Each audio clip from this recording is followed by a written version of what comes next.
have our third project group joining us. This is 418 with their project, Cami. Take it away, 418.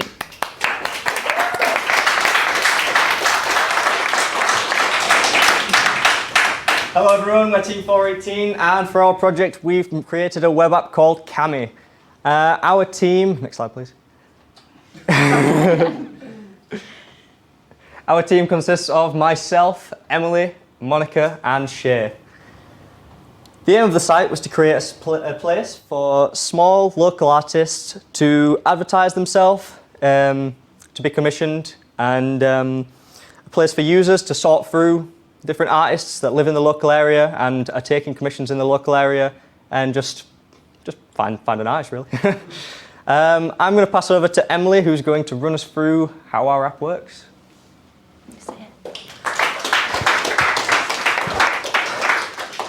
Hi, thanks for that, Adam. First, we're going to demo our artist sign-up journey. It'll first take you to the homepage of Cami on a normal main browser. Our artists will click the clear CTA at the very top, enter their unique credentials and create an account. We'll go on to the add watermark feature in a bit. Here they can add an image locally. That was a whole learning curve. They can also select which medium they would like to class their artwork as in order for users to be able to find them later on. This is an example of the artist profile gallery, where they can showcase all their art and have all their information like contact details, where they're based and reviews.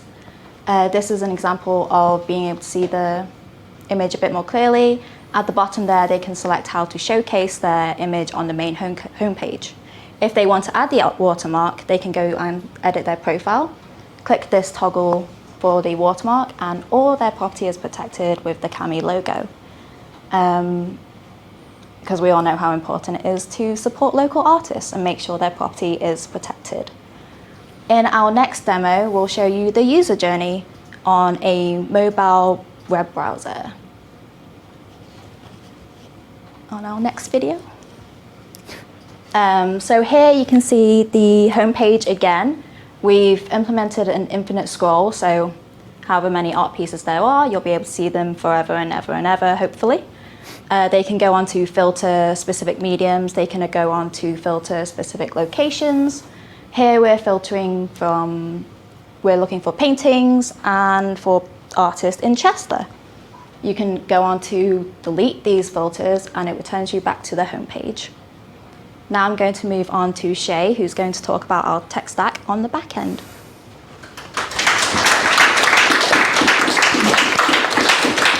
Thank you, Emily. Hi, everyone. I'm Shay. For the back end, initially, we use Jest to actually test everything, obviously writing everything in JavaScript. And we hosted the back-end API server and the front end using a Amazon EC2 web server. Could we get to the next slide, please? For everything else, we initially planned on using Firebase, as this was a non-relational database, something we hadn't used before. And also it was pretty attractive because it was minimal setup. We wouldn't have to do much. That's always nice to have. We managed to get it working, but when we were discussing through it, we decided that it probably wasn't the best suited thing for our app, because if we wanted to expand and add some of the features that we were thinking of in the future, a relational database would be better. So we ended up going with a PSQL database made accessed via a Node.js app made using Express. As I said earlier, this is hosted on EC2. That's from AWS. AWS was really interesting to use because it's serverless, which is what a lot of companies are moving into. But it comes with its own little problems and glitches where you have to do a lot of authentication, which isn't well documented. The rest of the service is really well documented, but that wasn't. We managed to work our way through these using AWS Amplify. But yeah, that was more or less the back end. Moving on, Monica will tell you about the front end.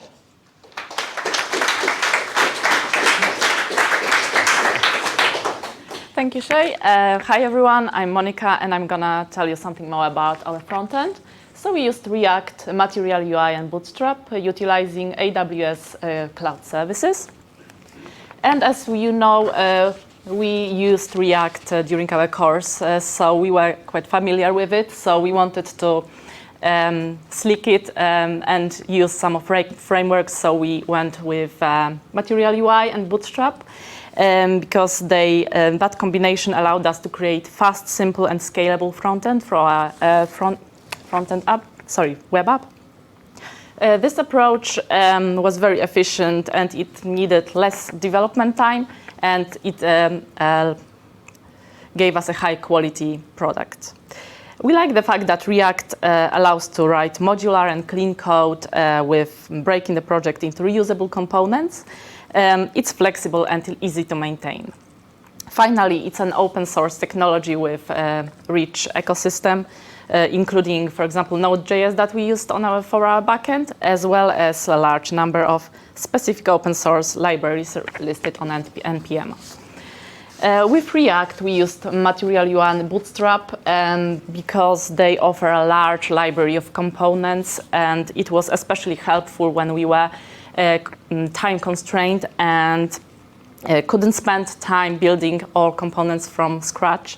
There's also a large community of users providing external support here. The disadvantage is that those frameworks offer certain styles that out of the box that we found hard to change sometimes when we wanted to or needed to fit our design. For storing our data, images for a gallery, we used Amazon S3. And this service facilitates highly scalable, secured, and low latency data storage from the cloud.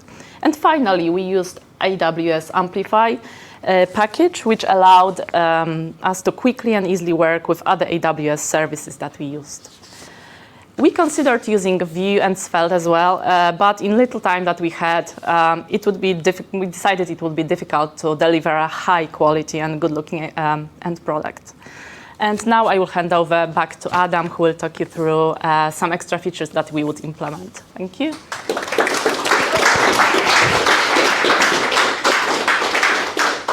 So what's the future for Cami? Well, so first of all, we plan on adding e-commerce to our app, so users can interact directly and pay directly the artists that they're wanting to commission from. Also, we're planning on adding a messaging service so they can arrange all of that.